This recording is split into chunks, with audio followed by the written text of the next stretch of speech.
Fidèles téléspectateurs de TSM Immo, bonjour. Je suis Ahmed Lo, votre consultant immobilier, et aujourd'hui j'ai le plaisir de recevoir sur ce plateau Madame Vanessa Doléan, qui est experte en Facility Management et elle est également la fondatrice de la structure spécialisée en Facility Management, Kelali Facilities. Bonjour et bienvenue Vanessa. Bonjour Ahmed, merci pour l'invitation. Merci beaucoup, c'est vraiment un plaisir de te recevoir sur ce plateau pour discuter ensemble d'un sujet, je pense, qui n'est pas très bien connu en Afrique et il est encore moins au Sénégal. Alors, de prime abord, est-ce que tu peux nous expliquer un peu c'est quoi le Facility Management et en quoi c'est important en fait, dans notre secteur immobilier? Le Facility Management est ce que j'appelle souvent le parent pauvre du secteur de l'immobilier. Pourquoi? Parce que nous intervenons finalement en bout de chaîne. Nous arrivons après livraison. Nous sommes les garants de la pérennité des actifs et de leur valorisation. En quelques mots, c'est un interlocuteur unique et la coordination de différents lots techniques, services et l'analyse des données. D'accord. Donc voilà, je dirais que c'est plutôt ça. Est-ce qu'il y a beaucoup d'acteurs qui sont spécialisés dans le Facility Management? Qui sont les principaux acteurs? Dans le monde ou au Sénégal? Au Sénégal, principalement. Au Sénégal, aujourd'hui, les principaux acteurs sont Envol Immobilier, Telium, Énergie et Services. Ah, d'accord. Grâce au contrat PPP qui a été fait avec l'État pour les sphères ministérielles, disons qu'aujourd'hui, ce sont les premiers acteurs locaux à se lancer sur ce secteur d'activité. D'accord, très bien. Et est-ce que ce métier-là, aujourd'hui, c'est bien développé au Sénégal? Vu qu'on en parle aujourd'hui, est-ce que c'est bien développé à travers les années, vu qu'il y a déjà des acteurs qui sont dans ça? Je dirais que nous restons quand même encore dans cette phase d'évangélisation en réalité. Le secteur du Facility Management peine à rentrer dans les mœurs parce qu'en réalité, la maintenance ne fait pas partie de notre culture. Nous sommes plutôt sur une maintenance curative des installations et de la gestion du patrimoine. Donc, on peine à faire accepter ce secteur-là, à ouvrir ce service dans l'immobilier, dans les services généraux, dans tout ce qui est gestion des actifs en réalité. Donc, pour le moment, je dirais que Telium, Envol sont encore pionniers, en tout cas sur le Sénégal. Et grâce à d'autres structures qui arrivent, on a quand même Vinci qui avait le contrat à l'époque de la B6 en national. On a quand même des acteurs internationaux qui s'installent dans le pays depuis quelques années avec des mises en place de sociétés d'exploitation, ne serait-ce que pour les installations du terre. Mais à proprement dit, de gros acteurs internationaux arrivés au Sénégal, on n'en a pas encore. Il faut savoir que dans le secteur du FM, on a quand même CBRE, JLL, on a ISS Facility Management, on a quand même de grands groupes internationaux qui peinent à rentrer dans le marché africain.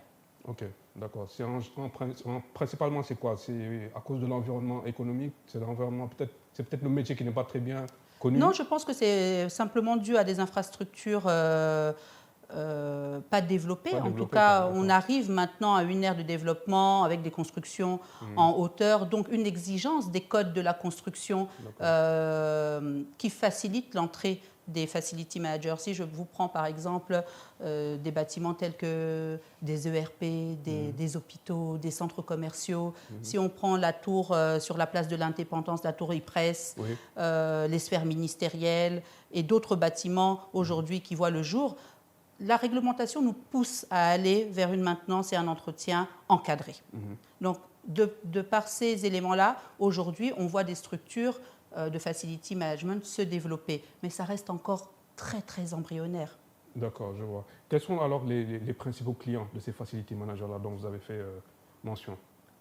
L'État. L'État principalement? L'État, avec, comme je vous ai dit, les sphères ministérielles et le secteur bancaire. Le secteur bancaire, quoi. Tout à fait. Principalement, quoi, d'accord. Oui. Ok. Alors, quelle est aujourd'hui la contribution du Facility Management à la valorisation des différents actifs immobiliers? Je dirais que la contribution, elle est dans toute la chaîne de valeur en réalité. Parce que quand vous livrez un bâtiment derrière, dès la première année, vous êtes déjà sur un suivi GPA. La mise en place d'un Facility Manager vous permet d'avoir une meilleure approche, en tout cas sur cette garantie de parfait achèvement, qui est très peu maîtrisée aujourd'hui en post-livraison au Sénégal, en Afrique en général. Et derrière, c'est aussi la coordination des différents lots. Si je vous prends par exemple un bâtiment qui sort de terre aujourd'hui, très peu de personnes se soucient de savoir comment on va l'exploiter, qui va le gérer, qui va en prendre la responsabilité, quelles sont même les responsabilités qui nous incombent en tant qu'exploitant immobilier ou en tant que propriétaire ou autre. Donc je dirais qu'on accompagne vraiment sur toute la valeur, on accompagne sur les équipements techniques, on accompagne aussi sur la mise en place de services, un bon accueil, des espaces verts entretenus, la propreté qui est là, et tous les services des zones de conférence et autres. Des fois, ça peut même aller jusqu'à la mise en place de room service pour certains bâtiments. Je dirais qu'on apporte autant une pérennisation des lots techniques, mais en même temps, on apporte une qualité de service digne d'un secteur hôtelier, en réalité. D'accord. Et aujourd'hui, en tant qu'experte en facility management, quels sont les principaux défis justement que vous avez vus dans ce secteur, dans le contexte en tout cas sénégalais? Les principaux défis, je dirais déjà, c'est la compréhension et la connaissance du métier. Je pense qu'aujourd'hui... Et la formation aussi peut-être éventuellement? Ça, c'est inéluctable. Je pense que c'est tout le secteur de la construction, de l'immobilier qui est concerné par la formation. Aujourd'hui, j'ai eu à recruter, moi, dans mon passé en tant que directrice générale chez Telium Énergie, des ingénieurs, des collaborateurs pour créer justement ce département de Facility Management. La problématique qu'on a, c'est que nos écoles polytechniques forment très, très bien nos ingénieurs, mais essentiellement sur de l'industrie. Surtout, oui. Surtout. Donc aujourd'hui, quand on arrive avec des nouvelles équipes et qu'on doit leur apprendre ce que c'est un plan de maintenance, qui n'ont peut-être jamais travaillé avec une GMAO et qui ne savent pas forcément faire ou planifier des plans annuels d'investissement, on commence de bout en bout, en fait. Donc on est vraiment sur du micromanagement, sur ce que j'appelle le réglage de l'œil. C'est que ce qui est propre pour moi n'est pas forcément propre pour toi, par exemple. Et ça, on doit le faire sur tous les métiers. Sur la propreté, sur les espaces verts, sur l'accueil. Quand je disais à l'époque, je m'en rappelle à mes hôtesses, il faut vous lever pour accueillir. Elles ne comprenaient pas. Elles ne comprenaient pas pourquoi je disais c'est important de se lever, de se mettre à égale distance, de regarder dans les yeux, de la manière de remettre un badge. Toutes ces choses-là, c'est des choses qu'aujourd'hui, on n'apprend pas à l'école. Ça va au-delà même de la compétence technique. Très souvent, on apprend un savoir-être, on développe des compétences, ce qu'on appelle aujourd'hui communément les soft skills, en réalité. Savoir aujourd'hui anticiper le besoin du client.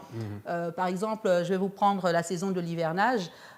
Pour moi, dès lors que je sais que l'hivernage va arriver, je suis déjà en train de réfléchir à comment je vais devoir anticiper l'entretien.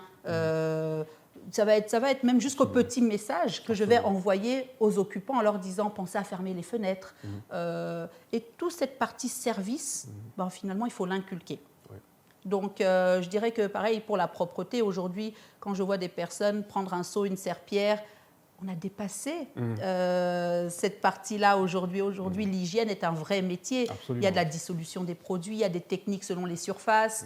Donc voilà, c'est aussi accompagner à structurer ce métier-là. C'est tous les jours des défis en réalité, parce qu'un promoteur, quand il a livré, il ne veut pas savoir comment ça va être géré derrière. Il est content, il a livré, les gens ont leur appartement, c'est fini.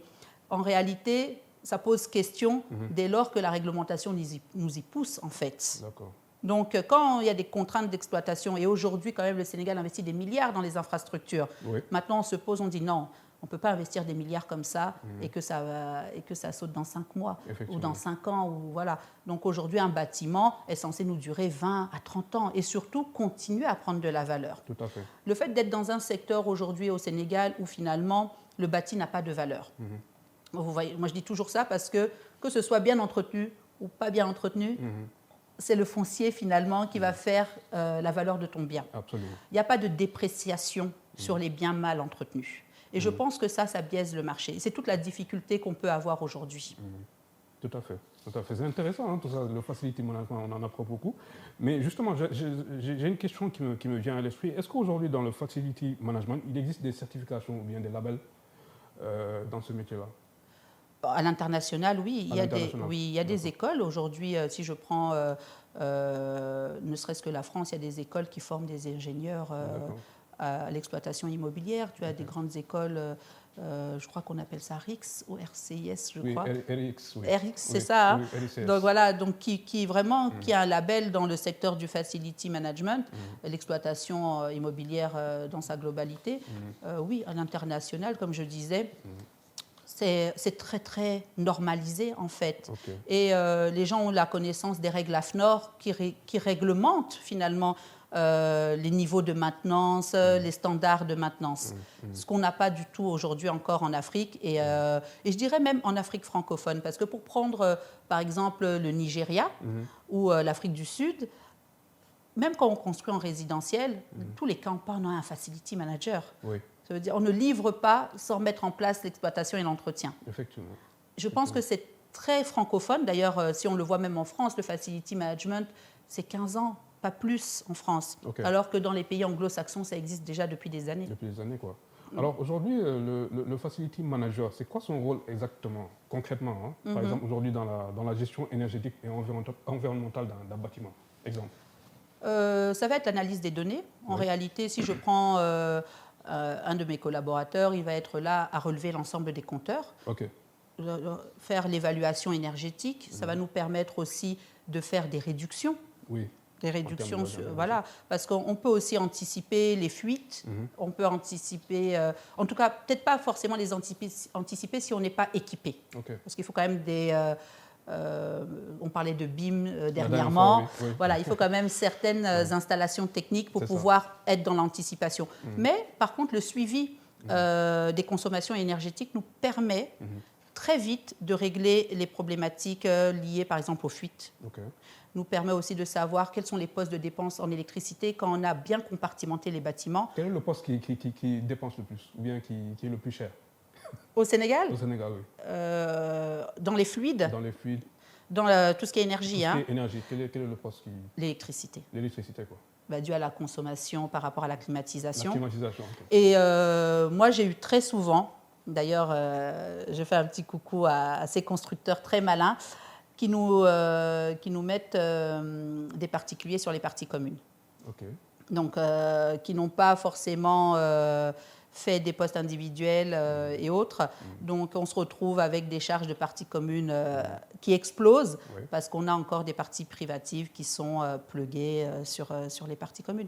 Mais l'électricité est chère au Sénégal. Hein, et on vit quand même avec la climatisation, on va dire, 9 mois sur 12. Donc, en réalité, c'est le poste de dépense le plus cher.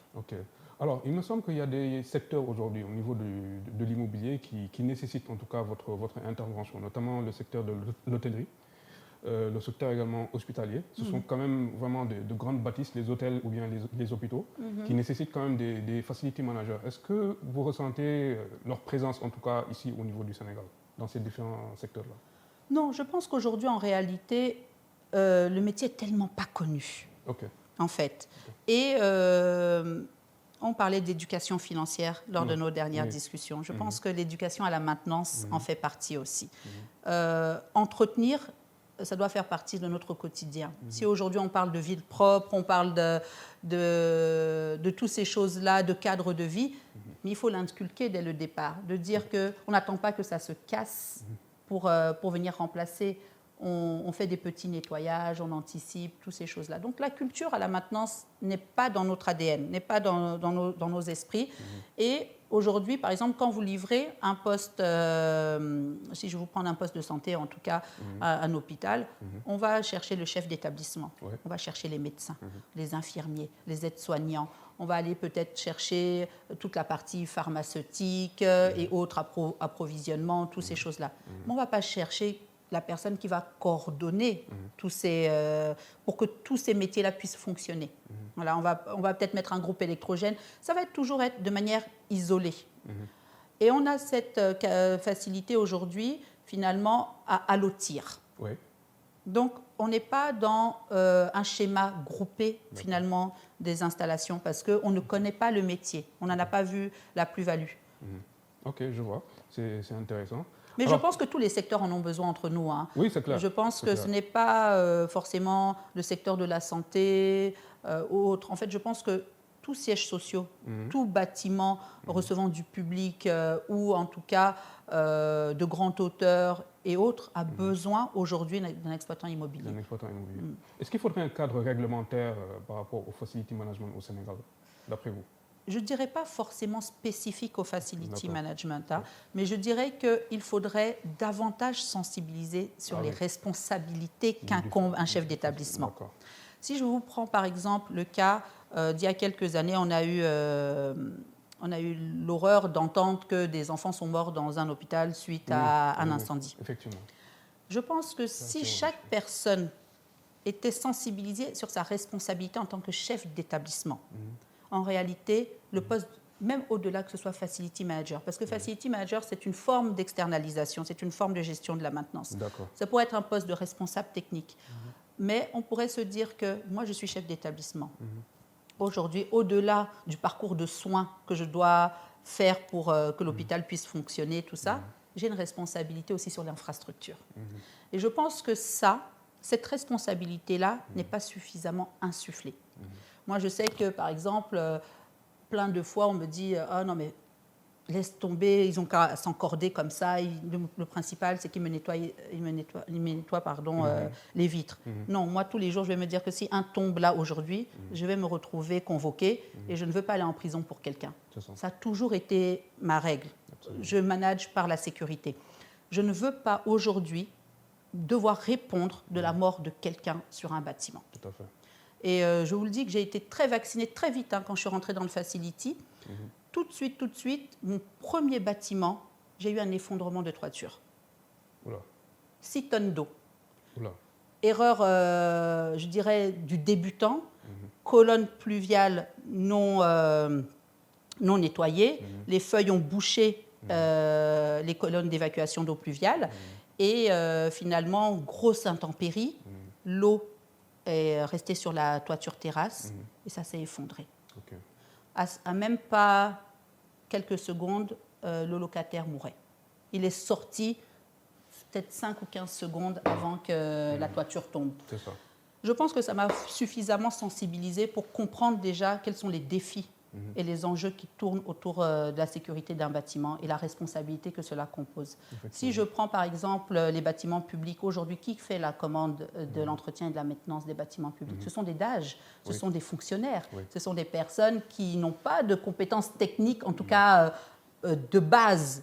On peut avoir certains peut-être qui ont fait Polytechnique et autres, mais ça reste quand même rare aujourd'hui des DAGE qui ont cette responsabilité technique. Mais pour autant, c'est à eux qu'on demande d'écrire les cahiers des charges pour faire la propreté, pour faire la maintenance des ascenseurs, pour faire l'entretien de l'électricité.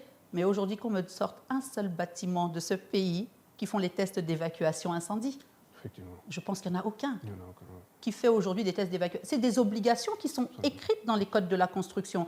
Je pense qu'en réalité, notre faiblesse, c'est que les gens ne connaissent pas leurs responsabilités et ne lisent pas les textes qui existent en réalité. Voilà. Les bâtiments aujourd'hui, en tout cas même la révision du dernier code de la construction le dit, bâtiment en hauteur, bâtiment ERP, voici les obligations en sécurité incendie, en autre chose, mais combien les appliquent en fait? Je pense que la faiblesse du secteur, et je le prends de manière très transversale, c'est le manque de sanctions. Surtout ça, oui. Je pense que dès lors qu'il y aura des sanctions... Il y a beaucoup de laxisme. Voilà. Que ce soit pour les incendies. Si on reprend le building, c'est la même chose. Si on reprend, par exemple, il y a 2 mois, c'était quelqu'un qui est tombé des nacelles. Mais aujourd'hui, est-ce que les gens savent que les nacelles se font vérifier par un bureau de contrôle 2 fois par an? C'est une obligation du code de faire vérifier les nacelles. Combien font passer les bureaux de contrôle dans leurs bâtiments pour vérifier l'électricité, pour vérifier l'ascenseur? Vous voyez, tout ça... Tout ça, c'est un facility manager qui est capable de te dire voici ce que la réglementation elle me dit pour un bâtiment tertiaire, pour un bâtiment code du travail, pour un bâtiment ERP. Et lui, en tant que chef d'orchestre, s'assure que les installations répondent à ces exigences-là et suivent les levées de réserve quand il y a des levées de réserve. Donc, vous voyez bien qu'on n'est pas simplement dans la coordination de la propreté, de la maintenance technique. On va bien au-delà en réalité parce qu'on porte la responsabilité du bon fonctionnement de toutes ces installations. Alors, l'expérience que vous avez vécue dans le bâtiment dont vous décriviez tantôt convoque en fait des sujets d'actualité par rapport à l'effondrement des bâtiments ces derniers temps au Sénégal. On a vu effectivement qu'il y avait quelques semaines, un bâtiment s'était effondré à Ngor, qui avait d'ailleurs causé des morts.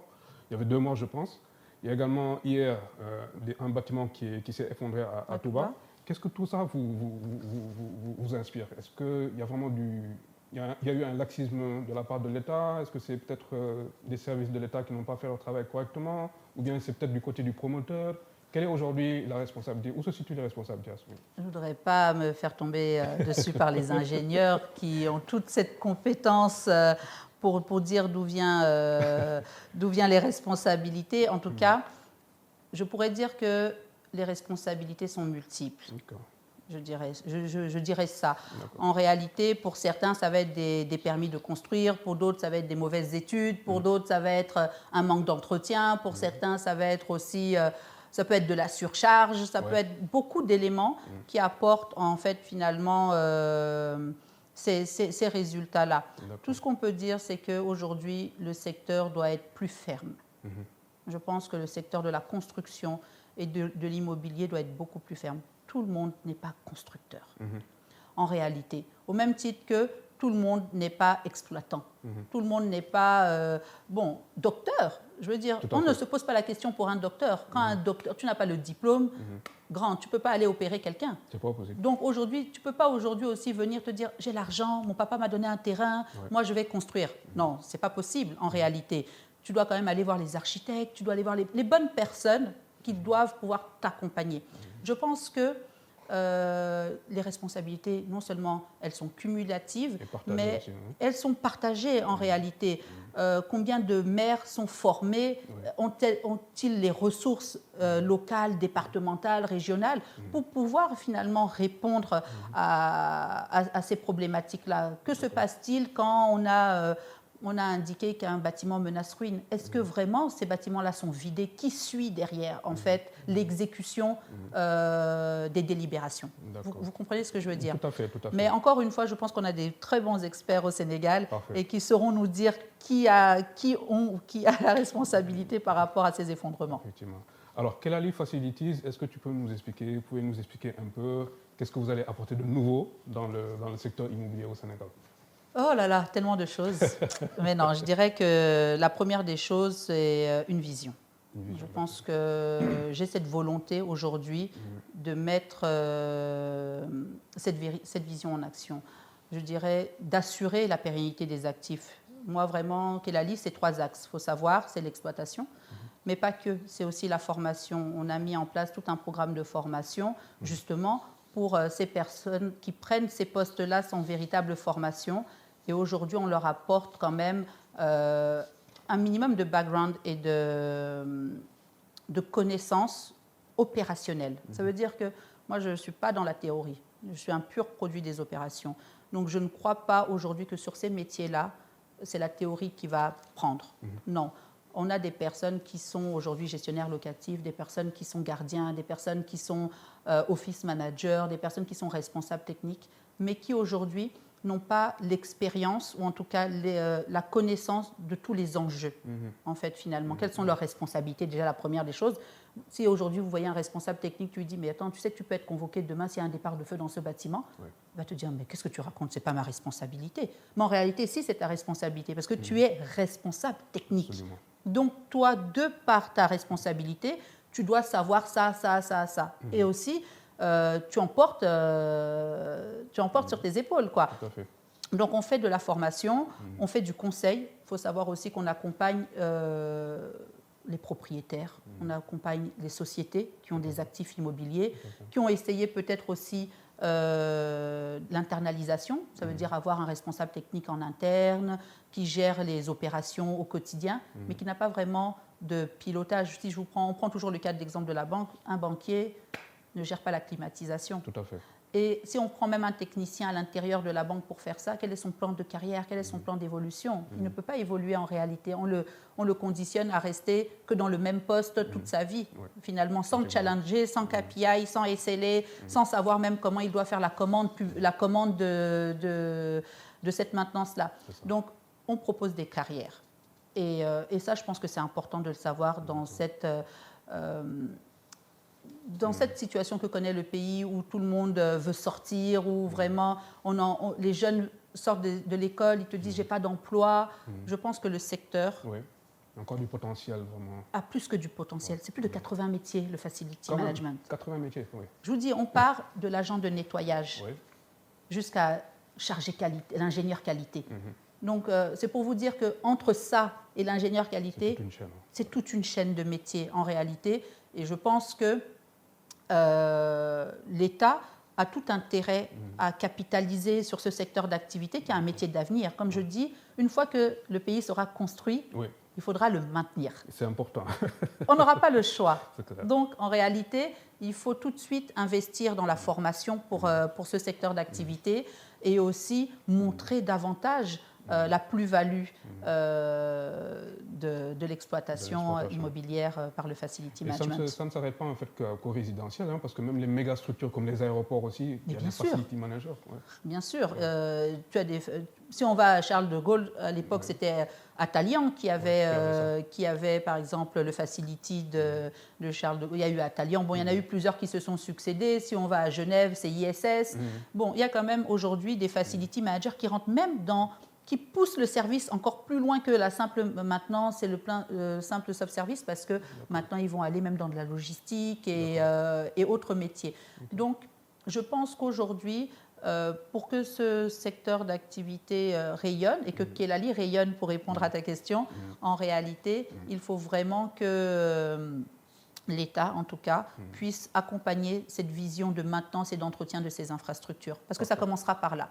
Ils l'ont bien commencé avec les 2 sphères ministérielles. Je pense qu'il faut le généraliser à tout le patrimoine public pour que finalement tout le monde se dise non, je veux aussi que mon bâtiment soit aussi bien entretenu. Vous voyez, ce bâtiment, il a 10, il a 15 ans, il est toujours là.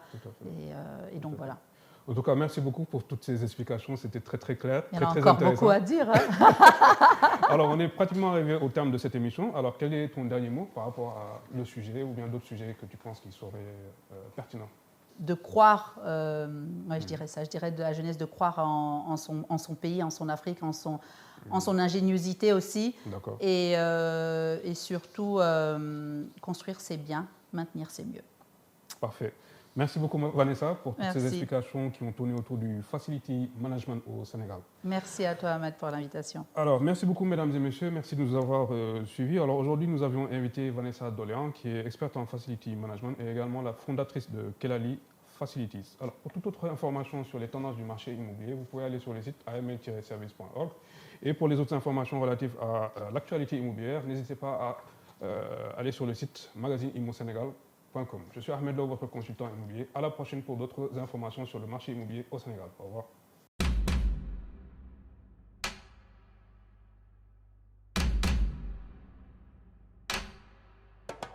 Et si prendre soin des bâtiments et des infrastructures, c'était avant tout prendre soin des vies qu'ils abritent.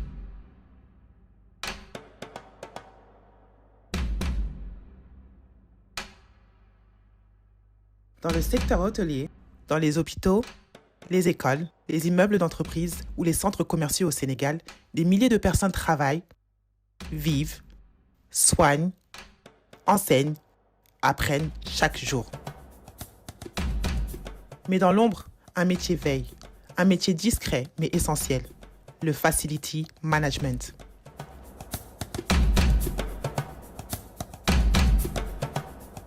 Chez Kelali Facilities, nous offrons des solutions complètes pour la gestion et la maintenance des bâtiments et des infrastructures au Sénégal. Notre mission ? Proposer des solutions sur mesure à nos clients en mettant l'accent sur l'accompagnement et le conseil en Property and Facility Management. Notre vision ? Devenir le leader de Property and Facility Management en Afrique. Optimisation énergétique, propreté irréprochable, entretien des espaces verts et recyclage, maintenance préventive, sécurité des biens et des personnes. Chez Kelali Facilities, il n'est pas juste question d'entretenir un immeuble ou une infrastructure, mais nous garantissons un environnement sûr, propre et fonctionnel pour permettre aux professionnels de se concentrer sur l'essentiel tout en maîtrisant les coûts.